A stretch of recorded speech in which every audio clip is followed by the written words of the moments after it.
I appreciate that Unrivaled is not shy about saying what landing Caitlin Clark would mean, because I've said it before, and I don't think this is hyperbole. I believe if Unrivaled was able to acquire Clark, it guarantees success for the league. Not to say they can't be successful without her. They've already, hired a GM from the Minnesota Lynx to help be an executive there. They've got their own facility. They've got a lot of plans. They've got a lot of great players participating. But we just saw it at the LPGA once again, the motion that Caitlin Clark has. Perhaps no single figure in sports right now is more of a needle mover. So if she were to participate, bring her fan base along with her, of course, the league is going to explode. You'll get tons of basketball fans watching, and it would be good for everyone involved, which was admitted by investor John Skipper, who used to run ESPN, is involved with Unrivaled, and said as much. He said the biggest thing they could do is land Caitlin Clark, and he also admitted that they are in discussions. He wouldn't reveal the nature of the offer or anything like that, but it's confirmation on the record that Unrivaled has been courting Caitlin Clark. And we've heard that before. I mean, the president of the league said they're holding a roster spot open for her. Anyhow, here is what John Skipper said. He joined Pablo Torre on Pablo Torre's Finds Out podcast, which is part of Meadowlark Media. And I like Pablo a lot personally, so check out the entire episode. I'll put the link in the description so you can watch, but this is the section that I think is most relevant to what we're discussing right now. Ascendant superstar. I'm making it so she can't say no, because that's how important she could be to our league. Now, they've done an amazing job of standing on their own 2 feet without her, but the incremental benefit, there's no free agent like her in the world, male or female, I would argue, currently. Well, you could actually, while you said Messi, like the one example you might come up with is Messi and the MLS, though I doubt that it is quite as dramatic. It certainly was dramatic in terms of merchandise. But I agree with you. There are very few instances of where one player in a league brings as much value as she does. Again, we're not talking about who the best player is. We're not talking about what the most fun thing to watch would be necessarily, though she's lots of fun to watch. Yes.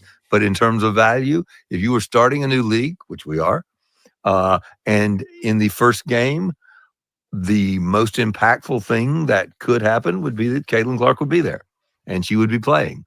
I am certainly willing to disclose that, of course, the league has been in discussions with her. I can't disclose anything about any specifics, including whether it's Messi-like. It's just us. It's just us and some number of people listening. And legally, It's just us and Marco I have Rubio on an speakerphone. obligation to not disclose. But there's no reason not to disclose that, yes, we would like to have Caitlin Clark in the first game. Yes, we have discussed that with her. The answer has neither been yes nor no yet. So there you have it. The answer has not been yes nor no as of yet from Caitlin Clark. And that is significant in and of itself, that the discussions are ongoing, that we don't know the answer there yet. And maybe we'll find out soon. I think we should find out soon, right? Because the league is continuing to announce players. They're about to have their rosters set up. The coaches were just announced today. Phil Handy, if you know NBA circles, has been around the game a long time. Significant that you see Teresa Weatherspoon, one of the head coaches there. That's a move that Angel Reese celebrated when it went down. So we understand that they have to get this up and running, and they understand that they have to get this up and running. And of course, Caitlin Clark understands that they have to get this up and running. I can't tell you how it's going to play out. We've been over it a million times. I know there are some fans who want her to, in some sort of way, take the time off or as petty revenge for the way she was treated in the WNBA. I do want to emphasize, as you saw just there, this is a whole different league. It's a whole different league. And they're moving in a whole different way. They're not shy about saying, we want Caitlin Clark to be a part of this. We want Caitlin Clark to join up and sign our league. We understand what that would mean, right? Which is a big difference. That's a big difference than what we saw in the WNBA at times, and even in the WNBA media at times. I will say this, the fact that he's discussing it publicly and talking about legal reasons would make me believe there may be more to it. Again, we also saw Aaliyah Boston sign up. We saw Kate Martin sign up. We saw Lexi Hull sign up. All those are significant acquisitions in Clark's sphere. That doesn't mean she's definitely going to be there, of course, or those are their own people. They can make their own decisions.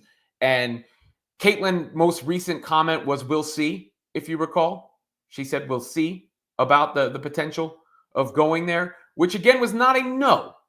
And for me, she could just shut it down. But they have to see stuff like this, this image, photo by Bree Lurkey, and go, of course, duh.